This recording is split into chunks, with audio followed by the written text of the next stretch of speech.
Hello दगड़ियों, पहला प्रणाम, नमस्कार। मैं हूं डॉक्टर अज्जू, अल्मोड़ा ज़िले के छोटे से गांव जोली से। दोस्तों फिर से स्वागत है आपका अपने YouTube channel doctor Ajju blogs में। दोस्तों आज है माँ देवी भगवती के मंदिर में भागवत कथा का 9वां दिन। तो आज की कथा संक्षेप में होगी, तो ज़्यादा लंबा समय नहीं होगा उसके लिए। तो आज क्योंकि भंडारा भी होना है और खान पान में, पूजा पाठ में ज्यादा तो यज्ञ आदि केवल लीका के लिए होते हैं, कोई विधि के लिए नहीं होते हैं। जो भी यज्ञ हवन वगैरह हुआ, इसकी जो विधि है उसका पालन करना हमारे बस का नहीं है, परंतु वो लीका एक थोड़ी पालन करनी है, चलो उसको भी पालन कर ही रहे हैं। अब इसलिए माता से प्रार्थना करते हैं कि पहले हमारे ऋषि मुनि लोग बड़ा विधि पूर्वक यज्ञशाला बना करके, हवन कुंड आदि बना करके और हवन करते थे, हवन कर रहे हैं। बाकी कोई विधि विधान हम नहीं जानते हैं। तो ये प्रार्थना भगवती से की जाती है और फिर भगवती माता से क्षमा मांगी जाती है। तो हमने जन्मेजय वाली कथा भी सुनाई। जन्मेजय जी ने सर्प यज्ञ किया तो आस्तिक ऋषि जरत्कारु के पुत्र आस्तिक ऋषि हुए। जरत्कारु की माता का नाम, और आस्तिक ऋषि के माता का नाम भी जरत्कारु और पिता का नाम भी जरत्कारु। ये बड़ी विशेष भगवती की माया से ऐसी घटना भी घटी है कि माता का नाम भी जरत्कारु, पिता का नाम भी जरत्कारु। तो और कद्रु और विनता का उपाख्यान भी सुनाया।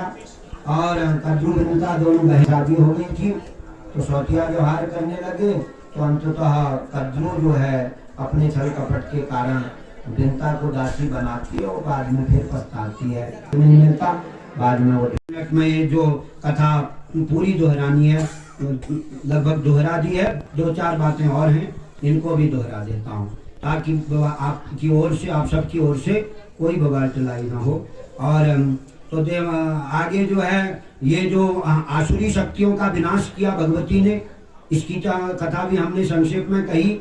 अशिलोमा, ताम्र चिक्षु और रक्त बीज आदि, और शुंभ निशुंभ ने कहा, शुंभ निशुंभ को भगवती ने सारी सेना सहित पहाड़ पर ही बुलवा दिया था।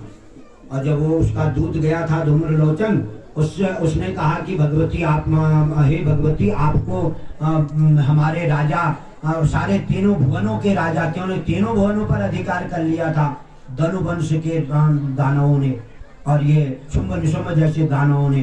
तो इन्होंने अपना राक्षस दूत धूम्रलोचन भेजा था, अशिलोमा भेजा था, जिसके बाल भी तलवार की तरह काटने वाले, शरीर में बाल उगे थे, ऐसा भयंकर। इसलिए उसका नाम ही अशिलोमा। अशी माने तलवार, लोमा माने बालों वाला, तलवार जैसे बालों वाला, तीखे बालों वाला, ऐसा भयंकर राक्षस थे।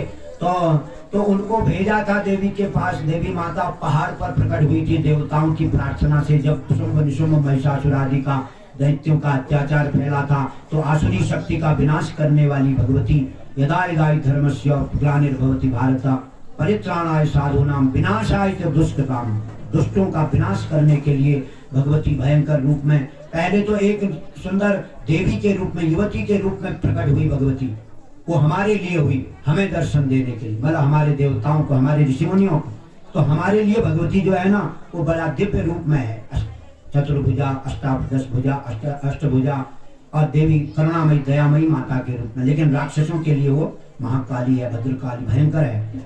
उनकी बलि लेती है, उनको काट कर उनका भार उतार देती है धरती से। तो उनकी बलि चाहती है, राक्षसों की बलि चाहती है भगवती।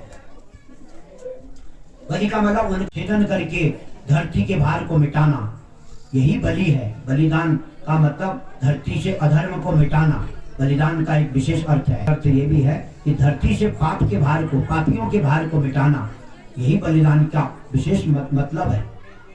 तो ये भी बात आई। और हम तो अपनी ओर से मन लगाकर कार्य और कथा सुनने सुनाने का हमारा भाव रहना चाहिए, और जिसका भाव रहेगा वही लाभ उठाएगा, वही भगवती का कृपा पात्र बनेगा। और बाकी हम जोर जबरदस्ती किसी से नहीं कहेंगे कि तुम हाथ उठाओ, तुम ताली बजाओ, तुम ये करो, तुम वो करो। भाव जागना चाहिए उपदेश सुन करके। हर किसी का अंदर से, हृदय से ताली बजनी चाहिए। बाहरी ताली बजाने का कोई ज्यादा महत्व नहीं, हृदय की ताली बजे, हृदय में भाव आए। तो तो ये जो है फिर अंत में भगवती ने उन जब वो दोनों दूत आए थे, कहते हमारे सुमन निसुमन तीनों लोगों के राजा हैं, दूतो हम प्रशस्तेन तत्सकाशमिहागतः, हम आपके पास हमको भेजा है, आप चलिए, आपको आदर पूर्वक बुला रहे हैं। आप स्त्री रत्न हैं और सारे रत्न उनके पास हैं, आप समस्त स्त्रियों में महारत्न हैं, करना चाहते हैं। तो देवी माता ने कहा हाँ चलते तो सही, लेकिन ये बात है कि हमने जो है पहले कुछ अज्ञानवश कोई प्रतिज्ञा कर ली थी, और उस प्रतिज्ञा में हमने ये कहा था कि जो हमें युद्ध में हराएगा उससे हम विवाह करेंगे। ये भगवती जगदम्बा ने कहा, और वो युवती रूप में तो प्रकट हुई थी वहाँ। वो युवती 20-22 वर्ष की जैसी युवती बालिका होती है, ऐसे अपना सुंदर श्रृंगार के साथ 16 श्रृंगार के साथ भगवती प्रकट हुई थी। तो उन्होंने कहा हाँ विवाह तो मेरा नहीं हुआ है, लेकिन मैंने प्रतिज्ञा कर ली, यदना आलोचिता पुरा और यो माम जयति संग्रामे यो मे धर्मम विपुहति। श्री अनंत श्री देव्य उवाच यो माम प्रतिबलो लोके समय भर्ता भविष्यति, और वही मेरा पतिदेव बनेगा जो मुझे युद्ध में हरा देगा।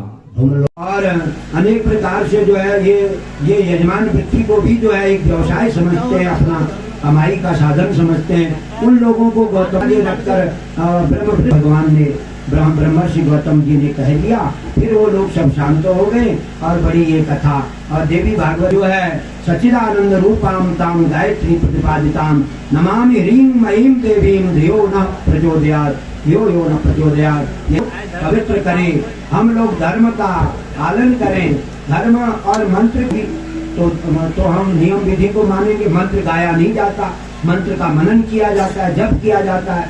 तो आजकल के अज्ञानी लोग इसको गाते हैं तो ये गीत बन जाता है, फिर इसमें मंत्र शक्ति नहीं रह जाती है।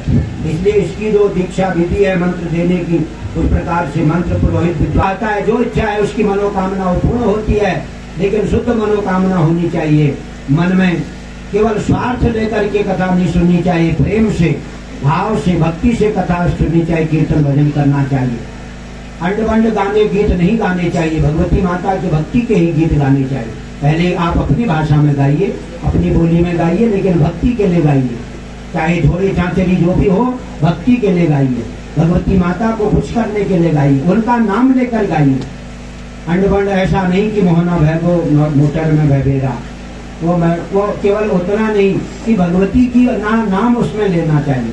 मोटर में भैबेरा चले जाएगा मोहन, तो हमारा क्या भला होगा? हमारा तो भगवती का नाम लेकर के ही भला होगा ना। तो इसलिए झोड़े चांचरी भी भजन है, उनमें भगवती का नाम जोड़ना चाहिए। झोड़े चांचरी तो आप लोग जोड़ ही लेते हैं, तो उसमें भगवती का नाम जोड़ लेना चाहिए। आप लोग जोड़ते भी हैं भजन में, पहाड़ी भजन गाओ, अपनी भाषा में गाने का ज्यादा महत्व है, लेकिन गाना चाहिए भाव भक्ति से, बड़े प्रेम से, अल्लाह गुल्ला मौज मस्ती के लिए नहीं, बल्कि भक्ति बढ़ाने के लिए। कोई ऐसा है तो उसने उसी के कल्याण के लिए मानो ये कथा भगवती ने करवाई है, और आप लोगों को निमित्त बना करके तो उसने सदा के लिए छोड़ देना चाहिए कि माँ ने हमारे ऊपर कितनी बड़ी कृपा की है।